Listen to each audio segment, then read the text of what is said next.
For a long time, humanity has always feared the unknown. Over the years, many stories tell us about strange creatures and monsters that possibly inhabit this planet. These stories, for most of us, were just stories, but you will be surprised to know that some horror stories you once heard are true, like the ones you will hear in this video. So get ready, because in this occasion, we will review some mysterious beings that, to the surprise of many, exist in real life on this planet full of mysteries. Number 5. It all began in 1922 when in the village of Lindi, Tanzania, an Askari, indigenous police officer, was attacked by a mysterious animal while guarding goods. Witnesses who witnessed the terrible event say they saw a huge gray cat attack the Askari. When they found the policeman's remains, they noticed that his hand was full of gray hair. It was probably torn from its attacker. The attacks continued to occur for many other weeks, for which reason several scientists moved to the area in the face of the possible discovery of a large feline much more voracious than the lion. Traces and even a handful of hairs were found. This last sample was analyzed, and they concluded that, in effect, it was a new species of carnivorous feline. Although its sample was analyzed, unfortunately, the media of that time did not allow to find the mysterious animal, remaining simply in one more anecdote for history. Number 4. The children with black eyes. On any given night in January, the American journalist Brian Bethel went for a ride in his car in downtown Texas. After several laps, he parked outside the theater. While he was in his car, two children approached close to him. According to Bethel, the children seemed to be between 10 and 14 years old. Those children shyly and quietly tried to dissuade him from opening the door for them and giving them a ride in his car. The journalist, still a little dubious and eager to let them in, looked at them more closely before doing so. It was at this moment that he immediately realized that something strange was in their eyes. Something was wrong. Those children had completely black eyes. Because of their strange appearance, Brian denied them the entrance. However, the children realized that Brian saw something in them, so they moved away quickly, but with some aggressiveness, releasing a heavy energy like demons. For a few minutes, Bethel was a bit stunned, as if they had somehow managed to control his mind, which prevented him from getting out of there in his car quickly. As the days passed, and with a clearer mind, Bethel sat down to analyze what had happened, realizing that this terrifying encounter had been with children with black eyes, as they are also known, and he was not the only one who had had such encounters. So he reported his paranormal experience, which he made public on the internet. According to people who have experienced an encounter with these mysterious children, they say that black eyes are due to some kind of hypnotic suggestion in order to convince people to let them into houses or cars, often using the phrases, "I want to go for a walk," "I need to go to the bathroom," "I have to call my mother." Who knows what happens if some unfortunate let them in, but until now, it is said these children could knock on your door at any time. Number 3. The Horror of Enfield. On the night of April 27, 1973, Henry McDaniel and his wife were returning home after a day's work. They entered their home, and the first thing they saw was their children trembling with fear. When asked what happened, they said that one thing had tried to enter the house by scratching the door. Henry calmed the children by explaining that it could have been a dog or a cat. But soon after, the peculiar sound of scratches on the door was heard again. He immediately went out to see what it was all about, but what he discovered was an abomination later known as Enfield's Horror. In front of Henry was a three-legged creature with a short body and arms, two large pink eyes, gray skin, and 3 feet high.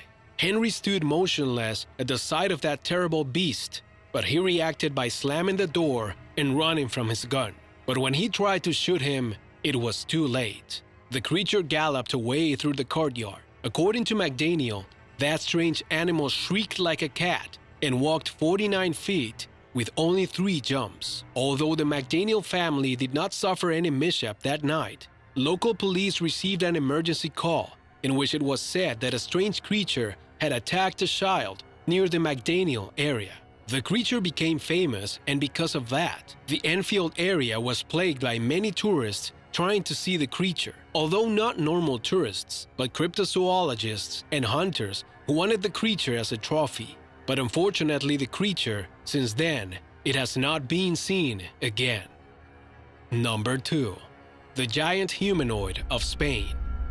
In July 1979, a group of young people from the merchant town of Sangonera la Verde, Spain, ventured to the mountain to camp. Antonio Gurao, 16, his cousin Jose Carrillo, 14, and 2 other friends, Jesus and Ginés. The group of friends used to go to an area known to the locals as the Dog Fountain. They arrived with their motorcycles after midnight, and it was then when they saw what they defined as a luminous ball located under a pine tree. The group was surprised. They didn't know what it was about, so one of them illuminated that strange object with the light of his motorbike. But when this happened, the object threw a ray of light whose dimensions were varying in size. The young man kept looking at the object for 15 minutes, which seemed to be as big as a car. It was only for a short time before the group heard the crackling of the branches of the forest, announcing that something or someone was approaching to them. The boys hid to see what was coming, and what they saw was a humanoid figure, a very tall being, and according to their descriptions, that creature wore a kind of plastic gabardine and a kind of helmet on its head. When they saw this, they took their motorcycles and immediately left the place. At 1 o'clock in the morning, the young men arrived at a bar with the news that they had seen a monster. At first, no one listened to them, but when they saw the frightening faces, they knew it was not a joke.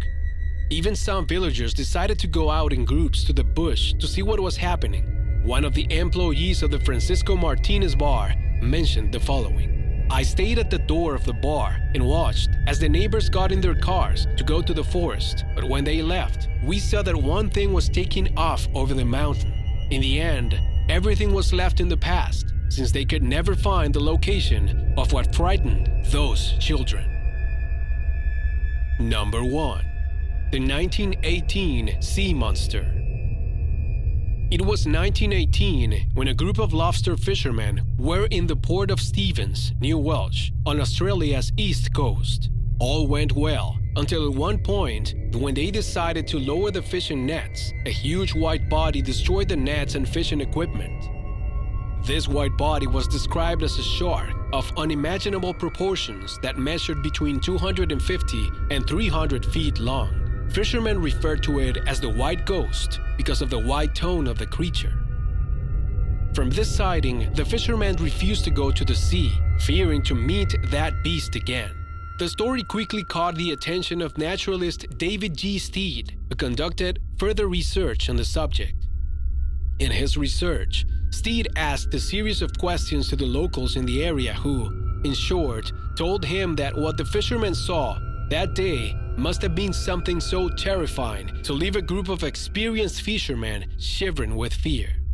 In this service, the approximate size of that creature was known. All agreed that it was ridiculously huge, between 250 and 300 feet long, and that only its head measured the same as the roof of the Nelson Bay Pier.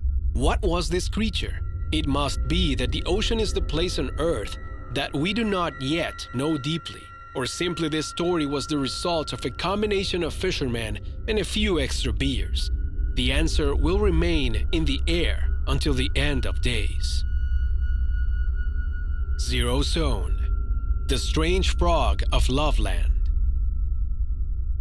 On August 21, 1955, Mrs. Darwin Johnson was swimming in the Ohio River near Evansville, Indiana. In her report to the police, she says she was attacked by a type of creature trying to drag her to the bottom of the river. The attack did not go any further, as she was able to free herself from the creature by swimming to shore.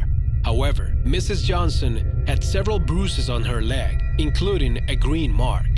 Many years passed until March 3, 1972. Something similar happened. It is said that a police officer named Ray Shockey was traveling to the city of Loveland, Ohio.